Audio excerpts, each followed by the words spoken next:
Dawson's Creek, Fringe, extremely intense fans of both these shows. Yes. I mean, the fan devotion is so intense that I'm wondering if you've had fans that have sort of taken it to a level that seems to you like it's too much.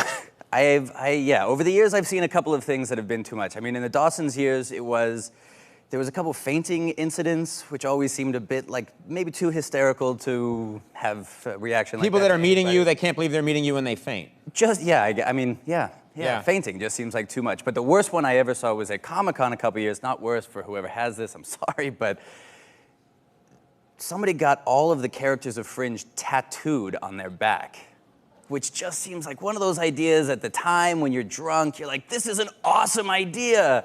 And then in 25 years, you're trying to explain what that like amorphous blob on your back looks like to your child, and that's just not good. Well, also, it does feel like, too, it's too specific. You know, it's too specific. Do you know what I mean?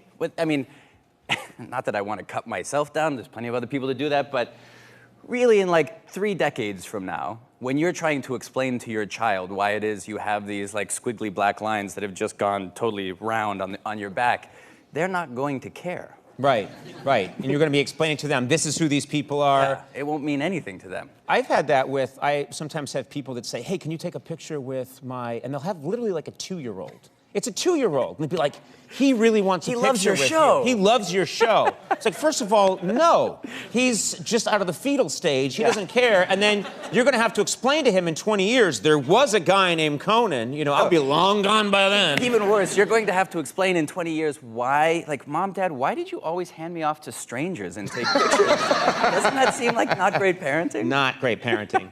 Let's talk about The Affair. Okay. The Affair is fascinating. It depicts this affair that takes place. And what's interesting about it is that they're telling it from both perspectives. They're telling it from the woman's perspective and the man's perspective, and they're different, They're obviously. very different. They're very different. And there are even subtle things that I like noticing on the show. When the man's telling the story, the woman is dressed more provocatively. Yeah. When the woman's telling the story, she's not. Little things like that.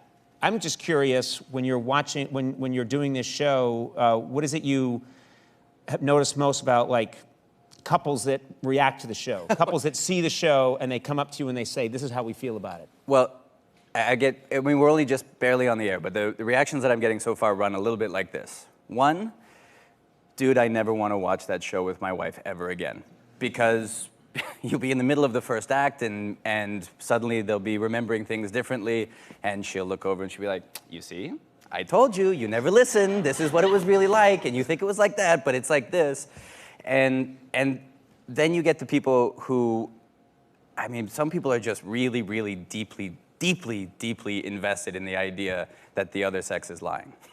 Right. I get people all the time who are like, why is she lying about that? Or women, the same thing. She's like, I knew he was full of it. Right. Whoops. Dr. Phil was out here throwing the F-bomb around. Oh, really? All right, okay, we're good. So I think you're fine, yeah. Don't worry about that. I'm like accustomed and he's now a to doctor, yeah. That's what they say.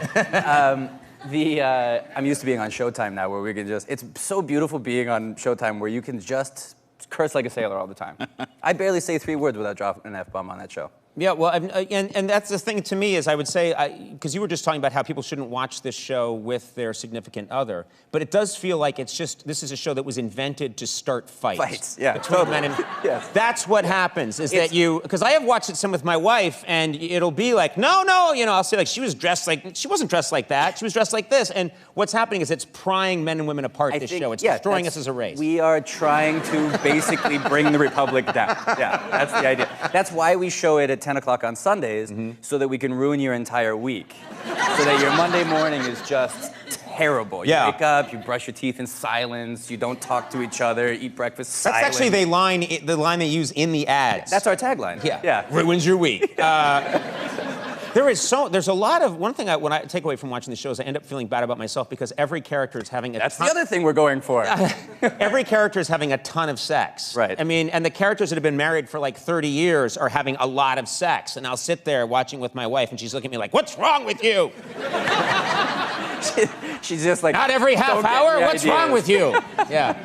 Yeah, but they have miserable sex, which you can only do gloriously. There's no such thing!